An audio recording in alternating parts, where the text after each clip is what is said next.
और भाई बहुत परेशान लग रहे हैं। हालेलुया। मसीह यीशु के अजीम जलाली बाबरकत और कदूस नाम में आप सबों की सलामती हो। आप सब तशरीफ रखिए।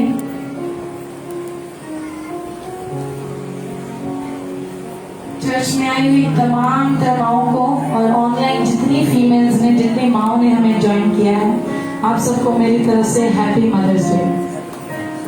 आज ब्रसनिश में भाइयों की तालियों की आवाज नहीं आ रही थी। मैं बार बार कह रही थी और देख रही थी, शायद भाई समझ गए। जुम्मे की इबादत में भाइयों की तालियों की गूंज बहुत ज्यादा थी। आज आई डोंट नो, आपको लग रहा है आज माओ को क्रेडिट मिलने वाला है और आप नाखुश हैं। शायद कहीं ना कहीं दिल में है कि ऐसा क्यों। जल्दी फादर्स डे भी आने वाला है। अगले महीने फादर्स डे भी है, वो भी मनाएंगे। आप सबको भी क्रेडिट मिलेगा। हालेलुया। और खुशी की बात यह है कि मदर्स डे के ताल्लुक से जो कलाम है वो हम कल सीख चुके हैं। फरहान साहब ने बड़ी खूबसूरती के साथ हमें मदर्स डे का सरमन शेयर किया और हम सब ने बड़ी बरकत पाई। और जो लोग नहीं आए, ऑफ कोर्स उन्होंने बहुत कुछ मिस किया। एक कलाम शुरू करने से पहले एक रिक्वेस्ट आप सबसे करना चाहती हूँ। लॉकडाउन के दिनों में आप सब घरों में होंगे और शायद ज्यादा वक्त आपका घर में गुजरे, लेकिन आप लोगों के पास एक मौका है कि आप अपनी रूहानी जिंदगी में मजबूत हो सकते हैं। आपको शायद जॉब पर जाने की जल्दी ना हो, आपके पास इतना ज्यादा टाइट शेड्यूल ना हो। सो तमाम कलीसिया से दरख्वास्त है कि रोज रात 9:30 बजे जो हम प्रेयर वॉरियर टीम यहाँ पर दुआ में ठहरते हैं, आप उनको जरूर ज्वाइन करें, ताकि हम सब, हमारी जो पूरी कलीसिया है वो रूहानी तौर पर ग्रो करे और मजबूत हो। आमीन। सो अगर आप में से कोई विलिंग हो तो हमें बड़ी खुशी होगी। You are more than welcome कि आप आए और उस दुआ का हिस्सा बने। हमारी जो सीरीज चल रही है वो किस शख्सियत पर है? हालेलुया। कलीसिया जाग रही है। हमारी जो सीरीज है, हम यूसुफ की जिंदगी पर सीख रहे हैं और हमने पिछली बार यूसुफ के बारे में चंद एपिसोड सीखे और कुछ आज सीखेंगे। और हैरान कुन बात यह है कि जब आप पैदाइश की किताब पढ़ें तो पैदाइश की किताब का 1/4 हिस्सा यूसुफ की जिंदगी पर मुश्तमिल है। और ये कोई आम बात नहीं है कि आप किसी शख्सियत के बारे में पढ़ें और वो किसी एक किताब का 1/4 हिस्सा अपनी शख्सियत के बारे में उसमें रखता हो। यूसुफ की जिंदगी का इतना ज्यादा अरसा, इतना डिटेल्ड हिस्सा पैदाइश की किताब में क्यों मेंशन है? अगर आप सितारों के बारे में पढ़ें, गैलेक्सीज के बारे में पढ़ें, तो आप हैरान होंगे कि कायनात में इतनी गैलेक्सीज हैं, सितारों के इतने ग्रुप्स हैं और उन ग्रुप्स में से एक ग्रुप हमारी गैलेक्सी है। और हमारी उस गैलेक्सी में जिस जमीन पर हम रहते हैं, अगर आप गैलेक्सी की तस्वीर गूगल पर देखेंगे तो आपको अपनी जमीन सिर्फ एक नुक्ते की तरह नजर आएगी। और उस जमीन पर रहने वाले एक यूसुफ शख्स के बारे में पैदाइश की किताब में इतने ज्यादा अखबार लिखे हैं और इतनी बड़ी गैलेक्सीज, इतने बड़े सितारों के बारे में बाइबल मुकद्दस ने, रूल कुदस ने सिर्फ 6 अल्फाज लिखे हैं और खुदा ने सितारों को भी बनाया। यूसुफ की जिंदगी में ऐसी क्या खास बात थी जो रूल कुदस ने जब मूसा की रहनुमाई की कि वो यूसुफ की कहानी को पैदाइश की किताब में दर्ज करे, तो वो उसको इतना डिटेल्ड में लिखे। सबसे पहली वजह यूसुफ की कहानी इतनी डिटेल में क्यों है? उसकी प्लेस, उसकी जगह जहां पर उसकी कहानी मौजूद है, उसकी वजह से उसका डिटेल में होना बहुत जरूरी है। क्यों? क्योंकि जब आप खरूज की किताब पढ़ेंगे, जो पैदाइश के फौरन बाद की किताब है, खरूज की किताब, जब आप खरूज की किताब पढ़ेंगे तो खरूज की किताब तब तक आपको समझ नहीं आएगी जब तक आप पैदाइश की किताब को ना समझते हो। और पैदाइश की किताब आपको तब तक समझ नहीं आएगी जब तक आपने यूसुफ की कहानी को तफसीलन ना पढ़ा हो। सो यूसुफ की कहानी प्लेस के लिहाज से, जिस जगह पर लिखी हुई है, उस लिहाज से भी बड़ी अहम है। और न सिर्फ ये, यूसुफ का किरदार इस कदर पाक था, इस कदर खास था, और हम जानते हैं कि वो अपनी पाकीज़गी में कामिल था, वो अपने भाइयों से अलग था और वो अपने भाइयों के बुरे कामों की खबर अपने बाप को देता था, उसकी पाकीज़गी की वजह से भी रूह कुद्दस ने उसकी जिंदगी को ज्यादा डिटेल में डिस्कस किया है कि हम जाने कि इतनी 14 साल जो उसने अरसा गुजारा है उसमें हमें यूसुफ की एक भी गलती नजर नहीं आती। और तीसरी वजह जो हम शुरू से सीख रहे हैं और वो ये है क्योंकि यूसुफ का किरदार यीशु मसीह की तस्वीर पेश करता है, इसलिए यूसुफ की कहानी को डिटेल में होना जरूरी था कि हम यूसुफ की कहानी को तफसील से सीखते। और यकीनन हमने यूसुफ के बारे में बहुत कुछ ऐसा सीखा जो हमने पहले कभी नहीं सुना था। आमीन।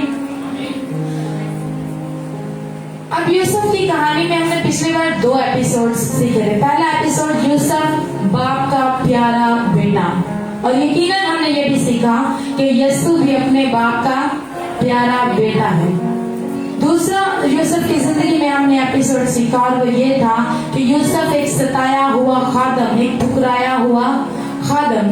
यूसुफ की जो खिदमत थी उसके भाइयों ने उस खिदमत को कबूल नहीं किया, और हमने यही सीखा कि जिस तरह से यूसुफ की खिदमत को उसके भाइयों ने कबूल नहीं किया, इसी तरह यीशु को उसके अपनों ने कबूल नहीं किया। सिर्फ उन लोगों ने कबूल किया जो उस पर ईमान लाए, जिन्होंने इस बात पर यकीन किया कि ये खुदा का भेजा हुआ मुनज्जी है।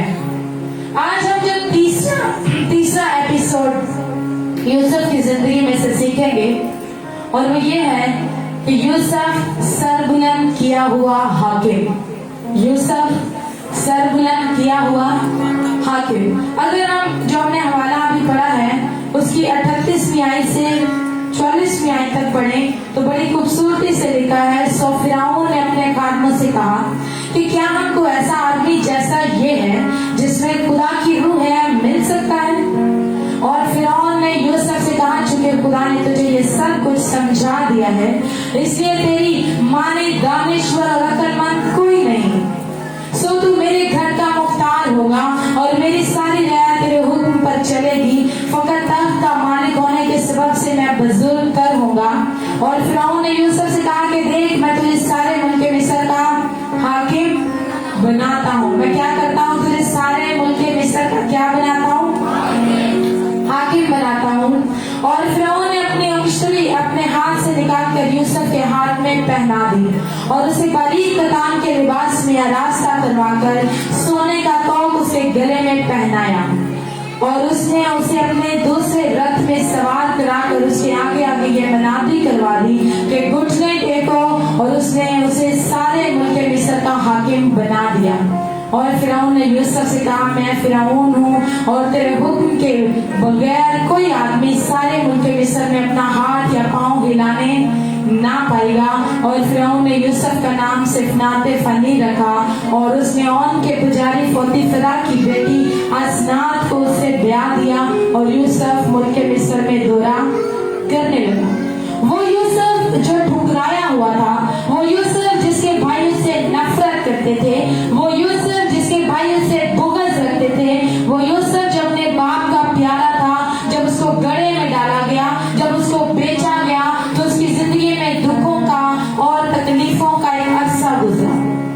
और वो यूसुफ जो एक यहूदी था, जो जेल में था, कैदखाना में था, खुदा ने उसको उठाया और फिरौन के सामने खड़ा किया, और फिरौन ने उसको सरफराज किया। फिरौन ने क्यों सरफराज किया? क्योंकि फिरौन ने 2 ख्वाब देखे। फिरौन ने और यूसुफ के पास एक चीज का तोड़ा था और वो ख्वाब की ताबीर बता सकता था। यूसुफ के पास ये टैलेंट था, खुदा ने उसको ये नेमत दी थी कि वो ख्वाबों की ताबीर बता सकता था। और जब उसने फिरौन के ख्वाबों की ताबीर बताई तो फिरौन ने कहा कि तुझ जैसा शख्स हमारे पास नहीं है, सो तू ही मेरे घराने का हाकिम बनेगा, तू ही मेरे सारे सिस्टम का, मिस्र के पूरे मुल्क के मालो दौलत का मुख्तार तू बनेगा। उसने उसको सरफराज किया, सर बुलंद किया। और यीशु के बारे में पतरस रसूल पहले पतरस के खत में अगर हम देखें तो 3 बाब की 22वीं आयत में लिखा है, और वो आसमान पर जाकर बाप की दाहिनी तरफ बैठा। और फिर क्या हुआ? तमाम फरिश्ते, कुदरतें और जितने अख्तियारात हैं खुदा ने उसके ताबे कर दिए। जब यीशु मसीह दुखों का अरसा गुजारने के बाद अपने बाप के पास आसमान पर गए तो बाप ने उसको अपनी दाहिनी तरफ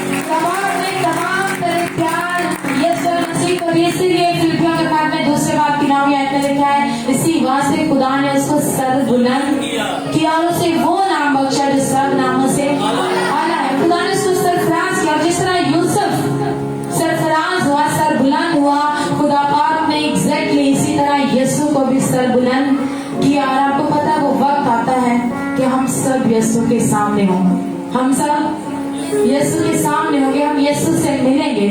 और जब मैं ये जुमला कहूँ कि हम यीशु से मिलेंगे, इसका मतलब हरगिज़ ये नहीं कि हम सब निजात याफ्ता होंगे। उसकी मैं एक वजह बताती हूँ। जितने लोग यीशु मसीह को मिलेंगे, यीशु मसीह का सामना करेंगे, वो दो हालतों में यीशु मसीह के सामने होंगे। पहली, या तो लोग यीशु मसीह को देखकर कहेंगे ये मेरा निजात दहिंदा है, या वो यीशु को देखकर कहेंगे ये सजा देने वाला हाकिम है। या तो वो यीशु को देखकर कहेंगे ये मेरा बचाने वाला है, या वो यीशु को देखकर कहेंगे ये मेरी अदालत करने वाला है। या वो यीशु को देखकर ये कहेंगे कि इसने मुझ पर रहम किया है, या वो यीशु को देखकर ये कहेंगे कि ये मुझ पर अपना गजब ढाने को आया है। सो बड़ा जरूरी है कि हम इस बात से वाकिफ हों कि जब हम यीशु से मिलेंगे तो हम कौन से ग्रुप का हिस्सा होंगे। क्या हम उसकी मोहब्बत के हकदार होंगे, क्या हम उसकी बादशाहत के हकदार होंगे, या हम उसके गजब के हकदार होंगे। लेकिन बाइबल मुकद्दस कहती है हर एक घुटना उसके आगे झुकेगा। आप सब्र कर सकते हैं। यूसुफ कैद में है, शायद उसके बाल गंदे हुए होंगे, बिखरे होंगे, चेहरा रफ होगा, कपड़े काफी पुराने होंगे, और उसको बताया जाता है कि कैद खाना में एक यूसुफ नाम शख्स है जो ख्वाबों की ताबीर करता है। और फिरौन कहता है कि उसको मेरे सामने लाओ, और जब वो फिरौन के ख्वाब की ताबीर करता है, ना सिर्फ वो ताबीर करता है, वो उसके मसले का हल भी बताता है।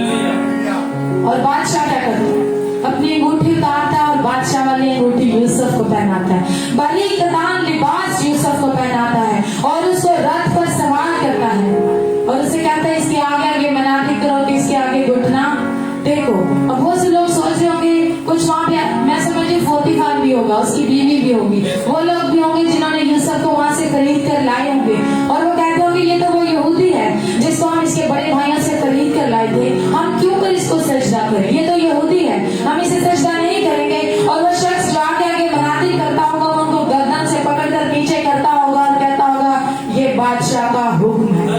हालेलुया।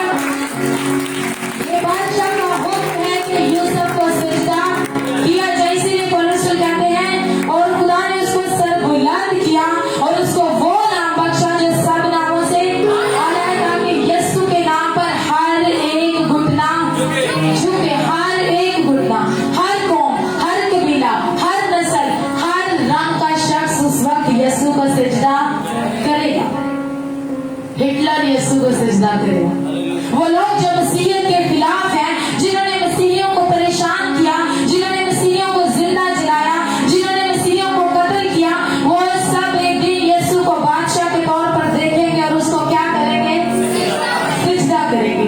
हमारे दिल में एक सवाल पैदा हो सकता है कि अगर वो सजा के लायक हैं, अगर उन्हें अपनी मौत मरना है, तो यीशु के सामने उनको लाना क्यों जरूरी है। उसकी एक वजह यह भी हो सकती है कि खुदा नहीं चाहता वो सस्पेंस में मरे, खुदा चाहता है वो जाने कि हमने अपनी जिंदगी में गलत किया। वो यीशु ठीक था, वो यीशु वाकई ही दुनिया को बचाने वाला था, उसके पैरोकार ठीक मनाती करते थे, पतरस ठीक मनाती करता था, स्तिफनस ने ठीक तालीम दी कि मैं यीशु को खुदा के दाहिनी तरफ बैठे देखता हूँ। वो जानेंगे कि वाकई यीशु मसीह खुदावन है और वो उसको सजदा करेंगे। हालेलुया। सो हर एक घुटना, मैं भी, आप भी, हम भी, हमारे बच्चे, हमारा खानदान यीशु को क्या करेगा, सजदा करेगा, हम सब, क्योंकि यीशु बादशाह है और एक दिन वो अपनी हुकूमत संभालेगा। हालेलुया। ना सिर्फ फिरौन ने जब यूसुफ को सर बुलंद किया, यूसुफ ने उसका नाम भी तब्दील किया। यूसुफ ने उसको फिरौन ने यूसुफ को एक नाम दिया, और उस जो नाम दिया, उस नाम, वो नाम थोड़ा सा बोलने में डिफिकल्ट है, इंग्लिश में मुझे ज्यादा इजी लगता है, ज़ेफनात नपिया, और उर्दू में है सिफनात फनिया।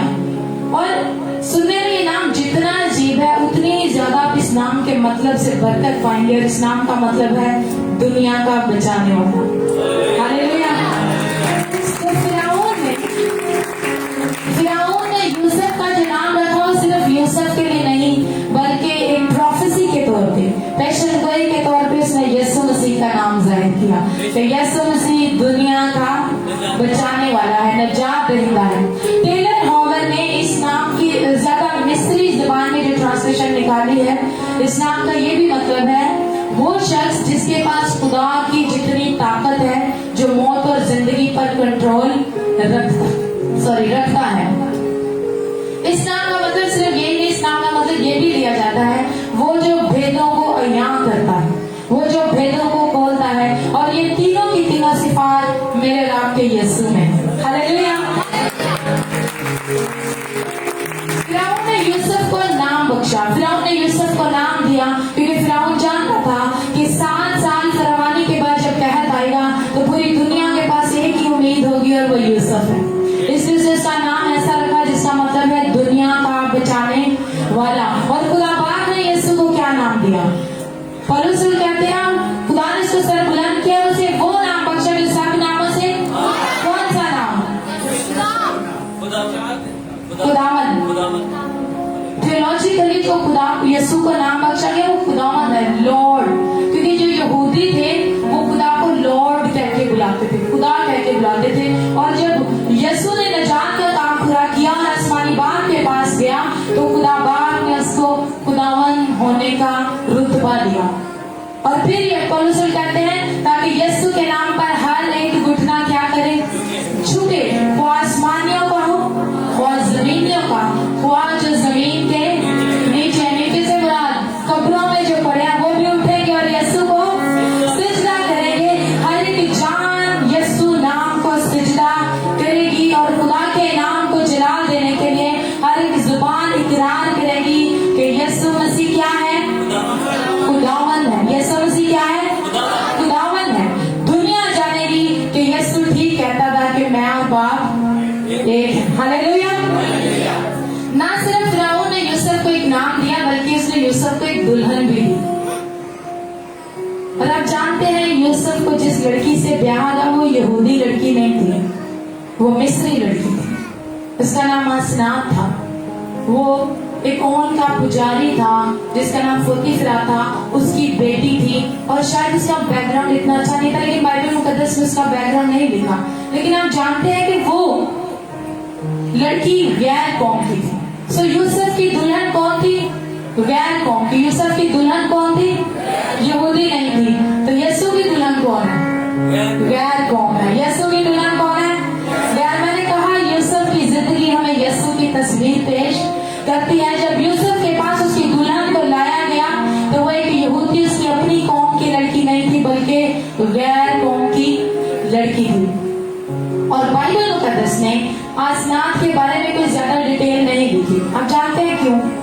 क्योंकि खुदा हमारे माजी में दिलचस्पी नहीं रखता, खुदा हमारे मुस्तकबिल में दिलचस्पी रखता है। हम कितने भी बुरे हो, कितने भी गुनहगार हो, कितने गरीब क्यों ना हो, कितने हमने गुनाह क्यों ना किए हों, वो वक्त, वो लम्हा, वो दिन जब हम अपनी जिंदगी यीशु को दे देते हैं वो हमारे लिए एक रोशन मुस्तकबिल लिए खड़ा होता है और वो हमारे मुस्तकबिल में दिलचस्पी रखता है। हम सोचते नहीं मैंने बड़े गुनाह किए हैं, पता नहीं खुदा मुझे कबूल करेगा। नो, वो आपको एक्सेप्ट करने के लिए तैयार है, वो आपको हर हाल में कबूल करने के लिए तैयार है और आपको एक बेहतर मुस्तकबिल देने के लिए भी तैयार है। और बाइबल मुकद्दस में सिर्फ आसनात नहीं जो कलीसिया को जाहिर करती है। मैंने कहा जो यूसुफ की बीवी आसनात है वो कलीसिया को, मुझे और आपको जाहिर करती है। हम भी गैर कौम से आए हैं और जो यूसुफ की बीवी आसनात थी वो कहाँ से आई थी? तो गैर कौम की थी। बाइबल मुकद्दस में बहुत से फीमेल किरदार ऐसे हैं जो कलीसिया को जाहिर करते हैं। अगर हम पैदाइश के पहले बाब में देखें, शुरू के बाब में, तो हवा का जिक्र आता है।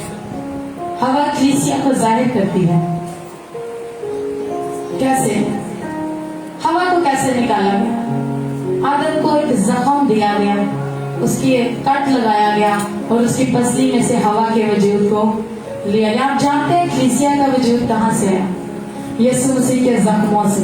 यीशु मसीह के मार खाने से कलीसिया का वजूद पैदा हो। अगर यीशु मसीह मार ना खाते, यीशु मसीह दुख और तकलीफ ना उठाते तो मैं और आप कभी भी निजात याफ्ता ना होते।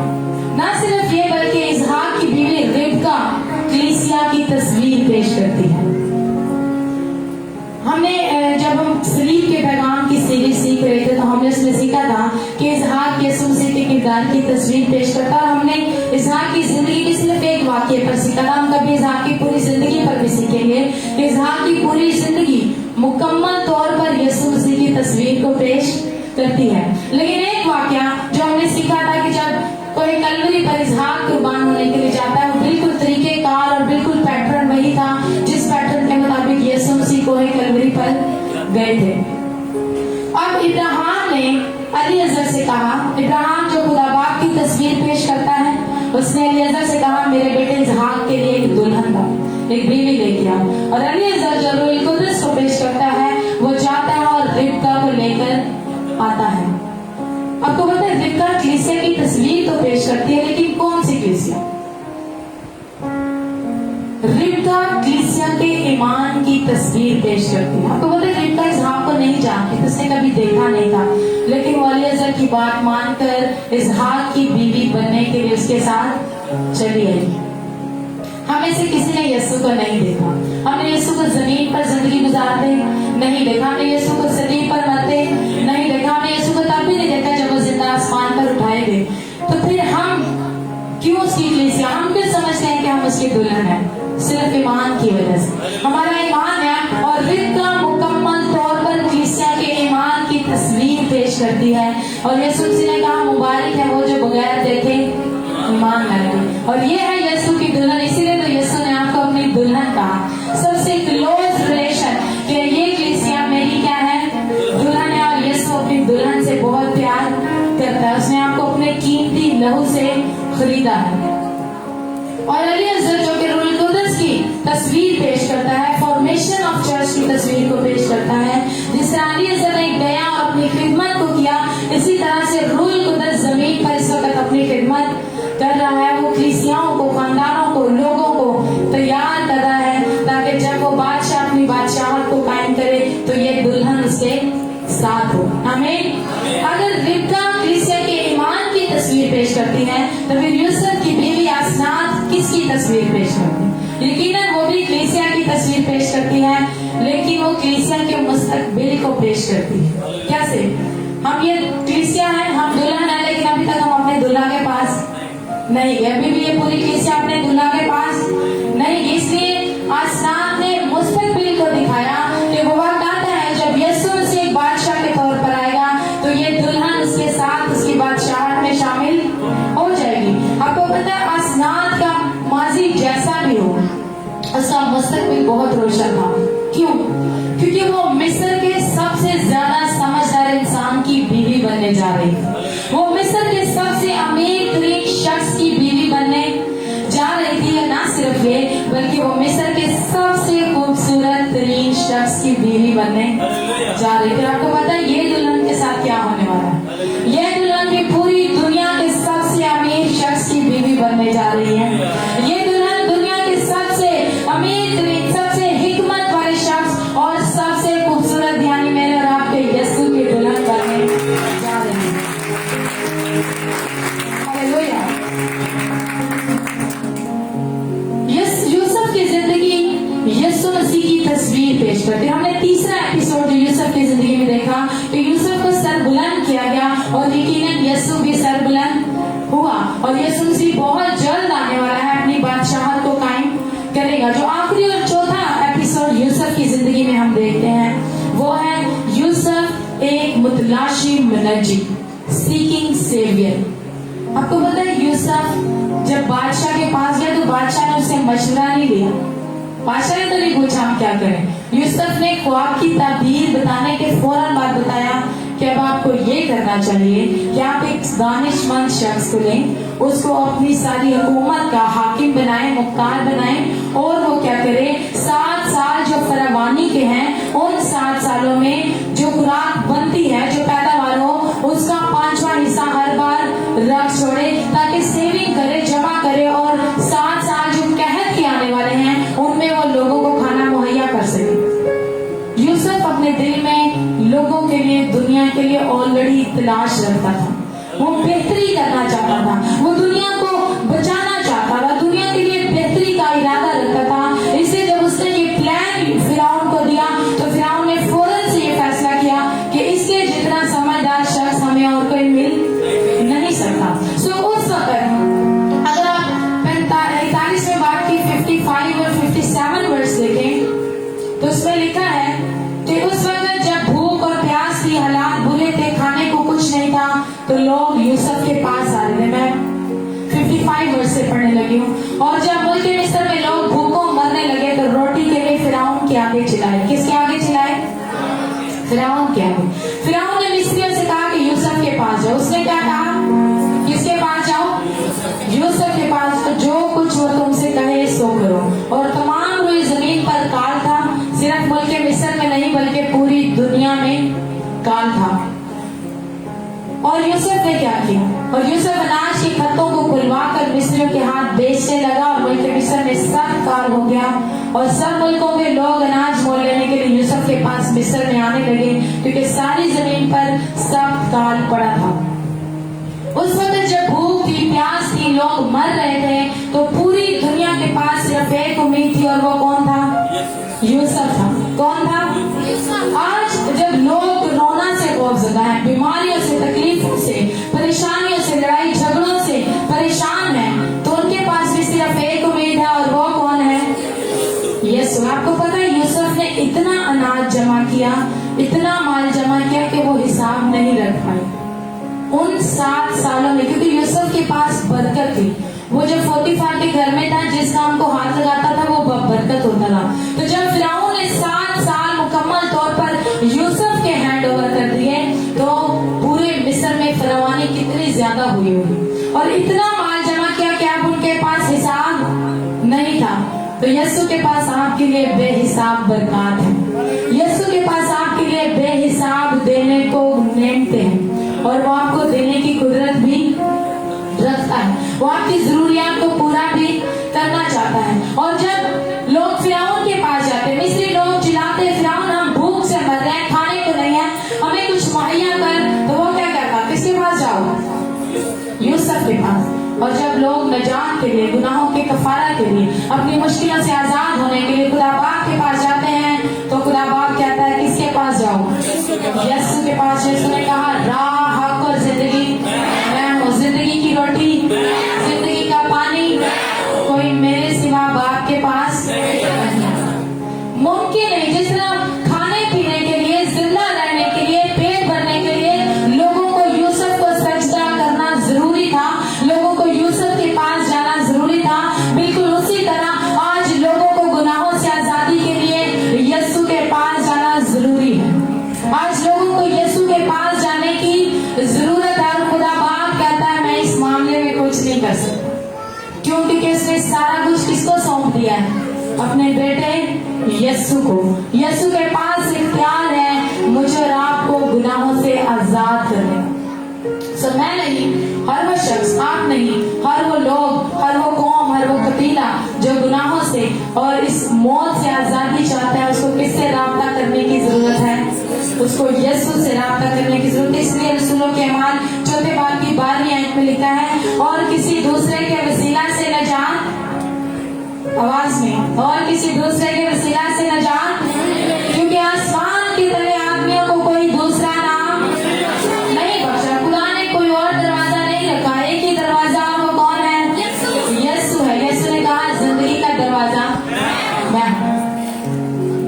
घर का मेन गेट एक ही होता है और वहीं से दाखिल होते हैं। जो दूसरे तरीकों से आते हैं वो चोर कहलाते हैं। जो घर के मालिक होते हैं वो दरवाजे से आते हैं। अगर आप और मैं नए यरूशलेम के मालिक हैं, तो हमें यीशु के पास से होकर गुजरना है और हमें यीशु के पास रहना है।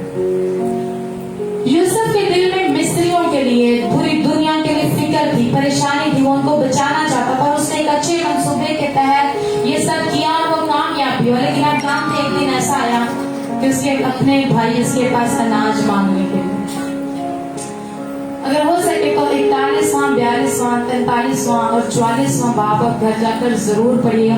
काफी लंबी स्टोरी है, मैं यहाँ पर शेयर नहीं करूंगी। लेकिन इन शॉर्ट उसके भाई इसके पास आते हैं, वो उनको रद्द करता है, उनके साथ बड़ा सख्त पेश आता है।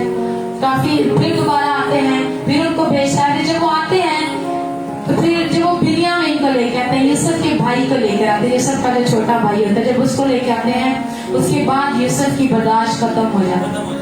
वो क्या करता है, उसके इर्द गिर्द के पास जितने लोग खड़े थे, जितने मिस्त्री खड़े थे, उन सबको कहता है यहाँ से चले जाओ। और अपने भाइयों के सामने वो चिल्ला चिल्ला कर रोता है और उनको कहता है मैं वही यूसुफ हूँ जिसको तुम लोगों ने मारा और फेंका था, मैं वही यूसुफ हूँ जिसको तुम लोगों ने बेच दिया था।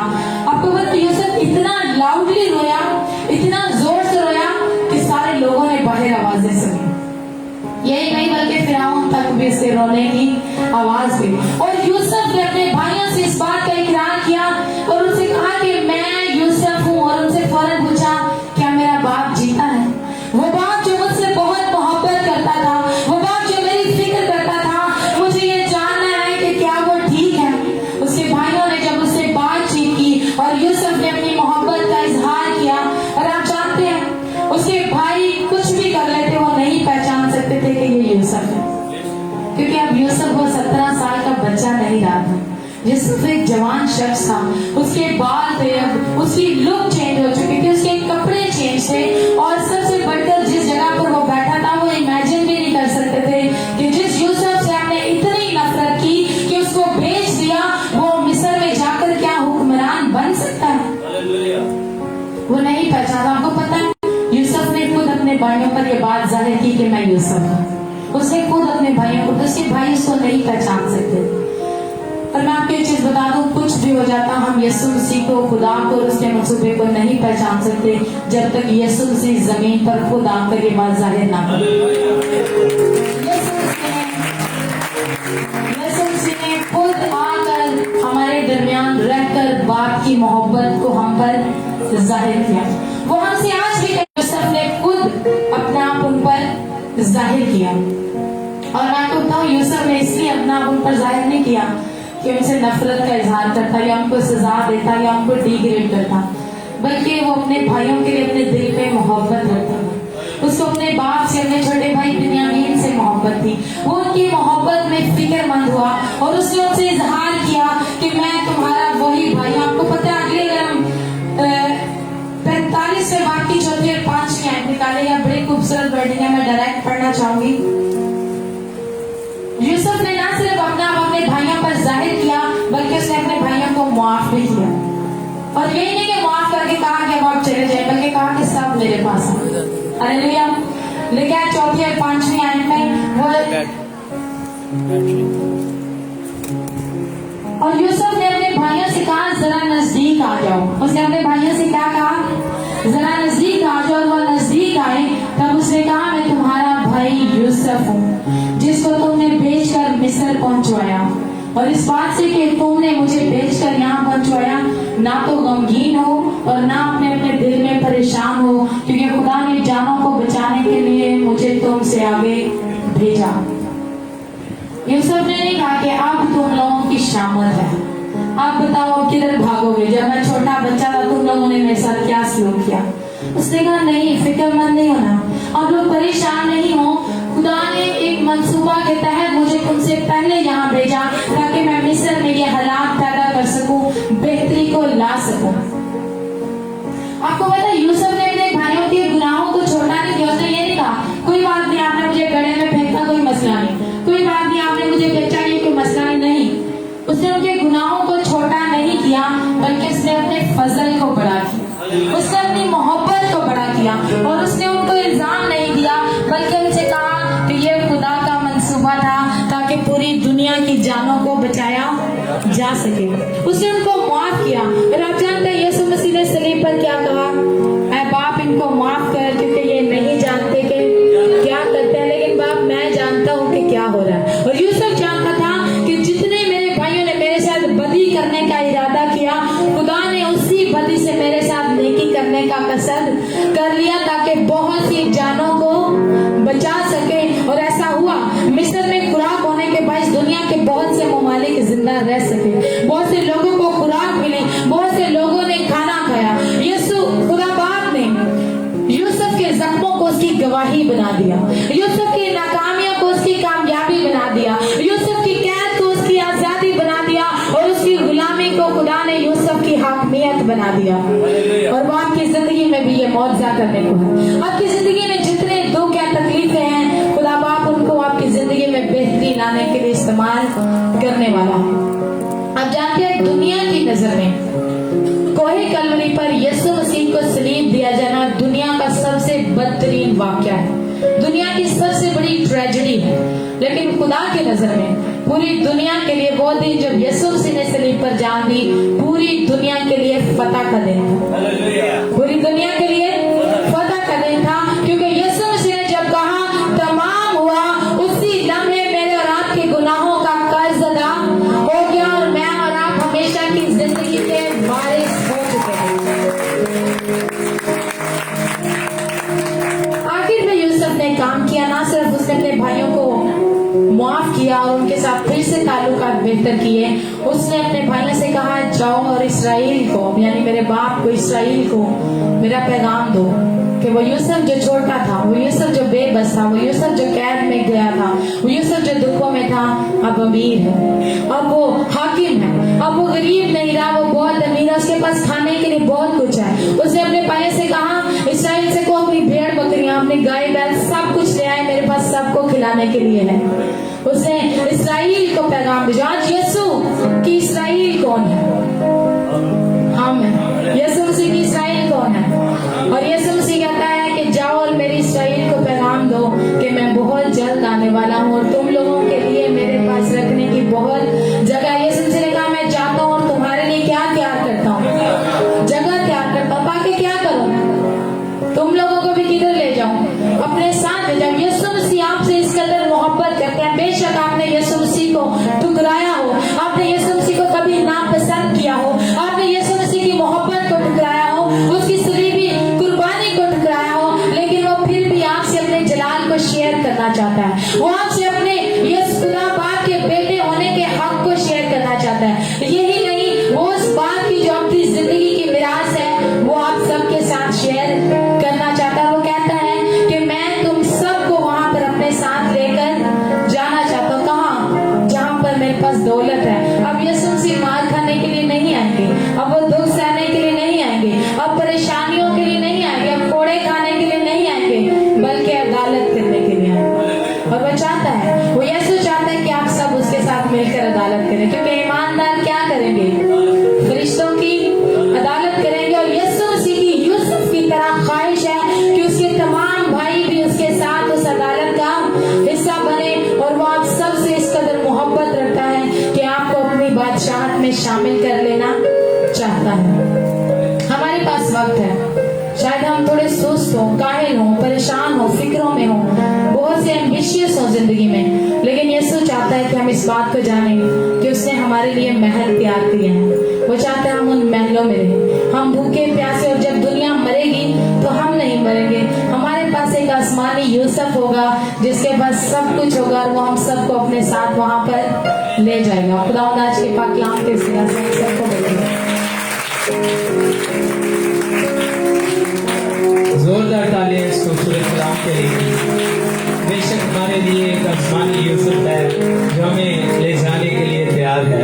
ताकि हम एक दफा अपने सरों को झुकाते हैं, अपनी आंखों को बंद करेंगे। हमारे दरमियान से नबीला है, उनसे दरख्वास्त है कि वो खुदा के मज़बा पर आएंगे और आज के कलाम की शुक्रगुजारी की दुआ में रहनुमाई करेंगे। हम सब अपनी आंखों को बंद करेंगे।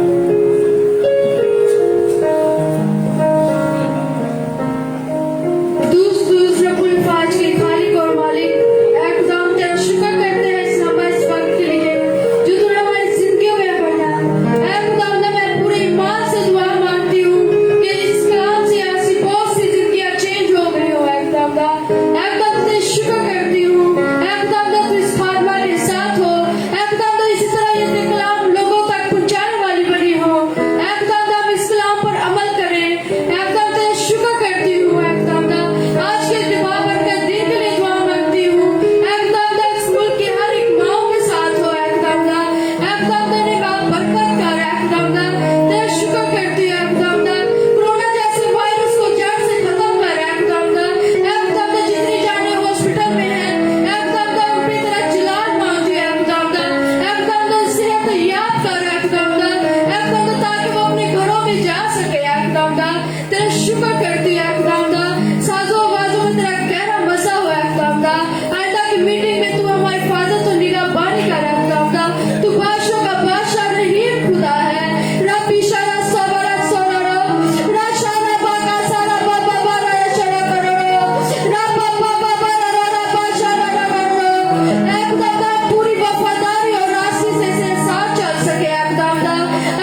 उठाते हुए खुदा के जलाल में आगे बढ़ेंगे और भाई नाम की रहनुमाई में गीत गाएंगे और इसी दौरान अपने हदीन निज़ानी भी खुदा की हुज़ूरी में पेश करेंगे।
को दी और अपने सारे काम काज छोड़कर जो है वो खुदा के घर में आए। इससे पहले कि हम बरकत की दुआ चाहें, कुछ जरूरी अनाउंसमेंट्स हैं। मैं सिस्टर आमना से रिक्वेस्ट करता हूँ कि खुदा के मज़बा पर आएंगे और अनाउंस करेंगे। हालेलुया। थैंक यू वसीम भाई, आप सबके हम नहायत शुक्रगुजार हैं। हमारे दरमियान एक नए भाई हैं, नया चेहरा है। हम उनको अपने चर्च में भरपूर तालियों से वेलकम करते हैं। मैं खुश है कि आप हमारे साथ हैं और यकीनन आपने खुदा के कलाम से बरकत पाई हो। आज मदर्स डे है और आप सबको हम पिछले 1.5-2 वीक ठीक से ये अनाउंस कर रहे हैं कि शाम 7:30 बजे मदर्स डे का प्रोग्राम है। और जितने लोगों ने आज छुट्टी की है कि हम चर्च ना जाए क्योंकि उन्होंने शाम के प्रोग्राम की तैयारी करनी है, मैं शक्तियाँ कह सकती हूँ कि उन्होंने पक्का लेट आना क्योंकि वो अभी भी सोए हुए नहीं उठे होंगे। सो आप जितने एक्टिव लोग हैं जिन्होंने सुस्ती को छोड़ा और खुदा के घर आए हैं, मुझे उम्मीद है, मेरा ईमान है कि आप उनसे पहले शाम को प्रोग्राम में यहाँ पर होंगे। आमीन। सो आप सब जरूर वक्त पर आए ताकि हम वक्त पर प्रोग्राम का आगाज करें। और जितने लोगों ने अभी तक कंट्रीब्यूशन नहीं दिया और वो भूल गए हैं, बाई चांस जेब में है और याद नहीं, वो दे सकते हैं। 1000 रुपया कंट्रीब्यूशन है ताकि हम सब मिलकर प्रोग्राम के देखा ना बाजी को यहाँ बाजी के लिए जोरदार ताली। शुक्रिया बाजी, खुदा आपको बरकत दे। मैं मजाक कर रही हूँ। ओके, हमारे लिए जो प्रोग्राम की मैनेजमेंट है उसका जितना एक्सपेंस है हम लोग बेहतर चाह रहे हैं, अच्छा चाह रहे हैं। तो आप सब अपना कंट्रीब्यूशन दें जो लोग रह गए हैं। मैं उनको नहीं देखना चाह रही जिन्होंने दिया हुआ है, वो ये ना सोचे शायद हम मुझे दोबारा देने को कह रहे हैं, ताकि खुदावंद आपको बरकत दे। शाम के प्रोग्राम में थैंक यू भाई, भाई के लिए क्लैपिंग होनी चाहिए। इन्होंने लास्ट टाइम भी अपनी जनाब से जो खुदा ने इनको तौफीक दी थी, उन्होंने लास्ट टाइम भी कंट्रीब्यूट किया था। अब सब 7:30 प्लीज यहाँ पर होइएगा, इकट्ठे होकर हम टाइम से इबादत का आगाज करें। अगर इबादत लेट होती है, प्रोग्राम्स लेट होते हैं, तो उसकी वजह पब्लिक होती है। जब हमने आपके लिए प्रोग्राम करना है, माओं के लिए करना है, और माएँ अगर मसरूफ हो जाए इतना तैयार होने में कि वो आए तब जब प्रोग्राम आधा गुजर जाए तो हमें अच्छा नहीं लगेगा।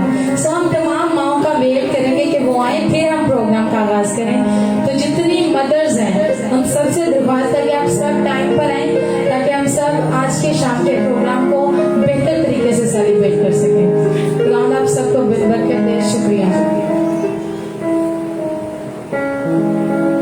सॉरी, एक खास बात जिसके लिए मुझे एक्चुअली बुलाया गया था, बस पैसों के चक्कर में मैं भूल गई। हमारे जो अदनान भाई हैं, जो हमारे परस्तार हैं, खुदावा ने जिनको बहुत बरकत दी है, ऑब्वियसली इनकी आवाज से हम सब बरकत पाते। कितने लोग इनकी प्रस्तुति से बरकत पाते। एक दफा अदनान भाई के लिए जोरदार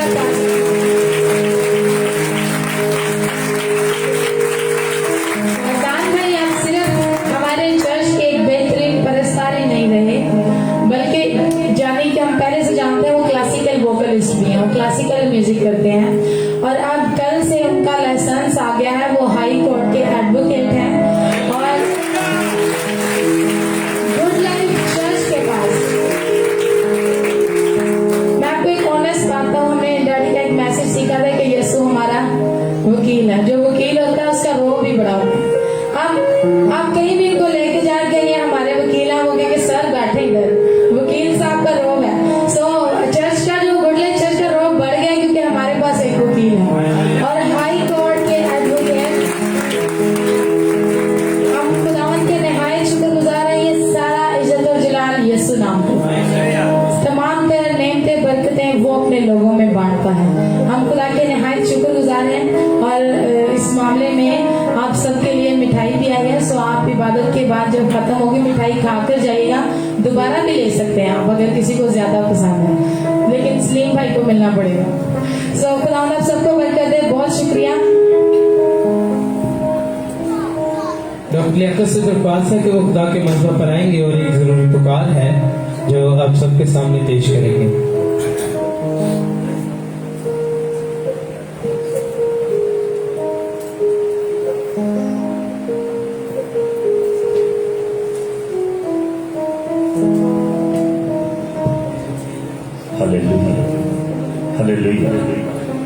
यह निकाह की दूसरी पुकार है। बेटी का नाम है नबीला सहेल, दुख्तर सहेल कैबल। मौजूदा पता है मोहल्ला Mandri Chowk, Ferozepur road, block G, Lahore cantt. और बेटे का नाम है नदीम मसीह वल्द शौकत मसीह। मौजूदा पता मोहल्ला बहादुरपुरा, कोट लखपत, लाहौर। इन दोनों का पाक निकाह मोरखा 16/5/2021 को होना करार पाया है, रोज अतवार। अगर कोई ऐसी कानूनी, शरी या अखलाकी वजह जानता है जिससे इनका पाक निकाह बांधना जायज ना हो तो अभी बोल उठे, वरना इनके लिए दुआ करें। खुदा आपको बरकत। इसी के साथ हम सब अपने सर को झुकाएंगे, अपनी आंखों को बंद करेंगे। पास्टर शौकत से पास तक वो खुदा के मज़बा पर आएंगे और आज की बरकत के लिए दुआ में रहनुमाई करेंगे। दुआ बानी और कलमाते बरकत में भी रहनुमाई करेंगे। सब अपनी आंखों को बंद करेंगे, अपने सर को झुकाएंगे।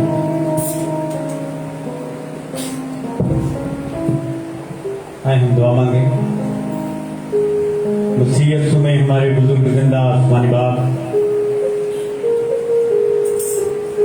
आंसू तेरी हुजूरी के अंदर आकर झुकते हैं, जमीन तक झुककर तुझे सजदा करते हैं। तेरी तमाम तर मेहरबानियों के लिए, बख्शिशों रहमतों के लिए जो तूने हम पर की हैं, इन तमाम जानों के लिए जो इस वक्त तेरे कदमों पर हैं, एक एक रूबदन जान के लिए तुझसे बढ़कर जाते हैं। खुदावन शुक्रगुजार है जबकि तूने इबादत के इब्तिदा से इंतहा तक हमारी जिंदगियों की हिफाजत की। हर तरह की कमी कमजोरी तेरे यीशु नाम में जाती रही। तू रहम फरमा, बरकत दे तेरे इस कलाम के वसीला से तेरे लोगों ने बरकत पाई। अपनी बंदी को और गहरा में ले चल, ताकि अब खुदावन तेरे कलाम की सच्चाइयों को और ज्यादा से तेरे लोगों पर अयां कर सके। अपने पाक रूह को कसरत से ले दे, ताकि इसकी जिंदगी में से तू जलाल पाए। आने वाले वक्त में आप खुदाम ये बच्ची तेरे जलाल का सबब ठहरे और बहुत सी आप खुदाम जिंदगियों के बचाव का सबब ठहरे। तू हमारी मदद फरमा उस राह पर जिस राह पर हमें चलना है, क्योंकि राह हक और जिंदगी तू ही है और तुझसे जुदा होकर हम कुछ नहीं कर सकते। तेरे सदिया नजराने को छू, इसे बाबरकत ठहरा, इसका इस्तेमाल तेरे जलाल का सबब ठहरे। देने वाले हाथों को मुबारक ठहरा, घरानों को बरकत दे और अपने लोगों की रहनुमाई कर, हमारी तू हिफाजत कर, हर तरह से बचा शरा महफूज रख। अबलीस के तमाम मंसूबे तेरे यीशु नाम में फेल हो जाएं और इस बुरी वबा से अपने लोगों को महफूज कर लिया खुदा। जिस तरह तू बनी इसराइल और मिस्रियों के दरमियान तूने किया, इसी तरह आज भी तो अपने लोगों के दरमियान और गैर अक़वामों के दरमियान खुदा करने को कादिर है। तू हमारी मदद फरमा, रहबरी कर। मुल्क पाकिस्तान की सलामती सालमियत के लिए दुआ है, इसे अमन का गहवारा बना, ताकि तेरे लोग आज़ादी के साथ तेरी हज़ूरी के अंदर आए और तेरी इबादत परस्त रूह और सच्चाई से करने के लायक ठहरें। बड़ी मदद और रहनुमाई करना यीशु के नाम में। अब हम खुदा की सिखाई हुई दुआ में सब शामिल होंगे। आए हमारे बाप, तू जो आसमान पर है, तेरा नाम पाक माना जाए, तेरी बादशाही आए, तेरी मर्जी जैसी आसमान पर पूरी होती है जमीन पर भी हो। हमारी रोज की रोटी आज हमें दे, और जिस तरह हमने अपने कर्जदारों को माफ किया है, तू भी हमारे कर्ज हमें माफ कर। हमें आजमाइश में ना ला, बल्कि बुराई से बचा, क्योंकि बादशाही और कुदरत और जलाल हमेशा तेरी है। हमें अब हमारे खुदाम यीशु मसीह का फज़्ल, खुदा बाप की मोहब्बत, रूह कुदस की शराकत रफ़ाकत हाज़िर जमात के साथ और तमाम अहले ईमान के साथ अब से अब तक होता रहे। आमीन। बहुत शुक्रिया। इबादत का वक्त खत्म होता है, एक दूसरे की सलामती चाहें और सलामती से रुक सकते हैं। जब मैं बिस्तर पर जी और मिठाई खाकर जाइएगा प्लीज। तुझ पर इसलिए कि तू मेरा मददगार है। मैं तेरे कदम के साथ मेरी जान को तेरी ही धुन है। तेरा हाथ